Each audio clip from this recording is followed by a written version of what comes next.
Hello, good evening, good morning, wherever this video finds you. I am the Voodoo Doll from Noir Grimoire. We're continuing on with our lessons in the tarot, and we left off at 11. We're going on with card number 12, which is going to be the Hanged Man. So the Hanged Man. A lot of people think that this just means indecision and not being able to make a decision, and that's just not true. That's kind of more of the Two of Swords. You know, this is about taking a pause. When you get this card, it's the pause. It means that not all battles are going to be won. Not every enemy is worth fighting. Sometimes you have to lose. Sometimes you have to determine if this is even worth it.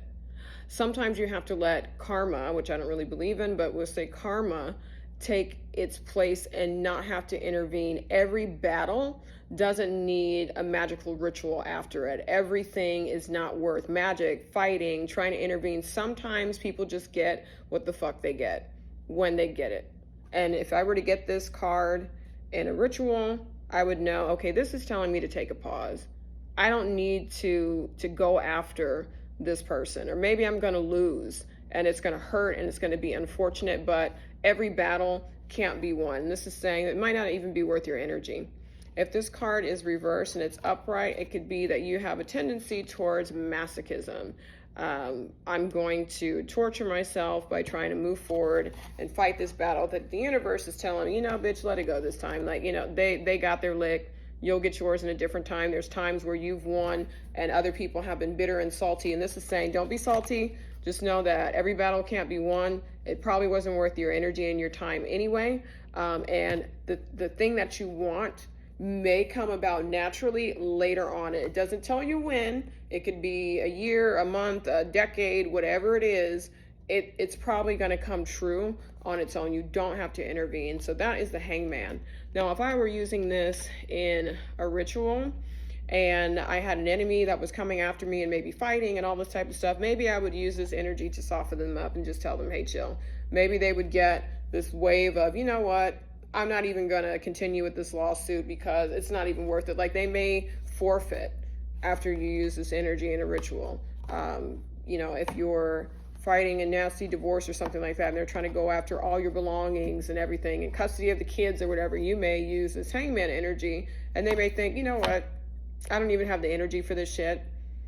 Take whatever you want, and let's just do 50-50 of the kids, because I don't want to go to court for another 6 months.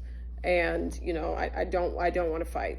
I acquiesce, and then we could just move on. So that would be how I would use this Hangman in a ritual. Now, if I wanted this person to fight to the death and just keep going and banging their head against the wall and just throwing all their resources at something and fighting, I would use this upside down, and I would make them do a little bit of self-masochism. I would make them just crazy with revenge, or obsessed with trying to win, obsessed with trying to get their lick back, to where they're just doing unhealthy things, not sleeping, not eating, spending money that they don't have, trying to win. So that's what I would do if I would reverse this. So that's how you use that in a ritual. The last couple cards we used the Wheel of Fortune that we have in there. That would be a good card to use with the Hangman. We also use Justice. So you can see how these cards kind of like pair well with each other. You may have 2 or 3 cards that are just perfect, like a suit almost.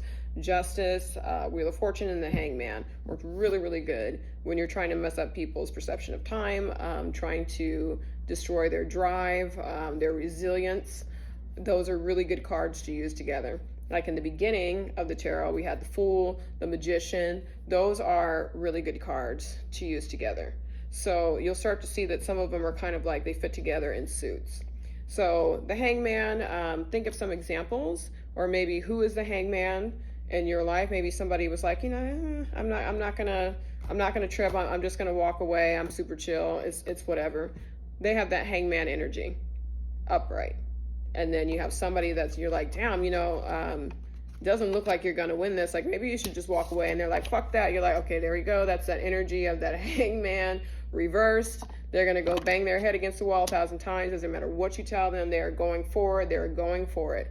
So that would be the Hangman reversed. So think of some examples and some people in your life that represent that, and it'll help you remember the cards. So that's it for this video, and I will see you as we continue forward with the next card. Thank you and have a good week.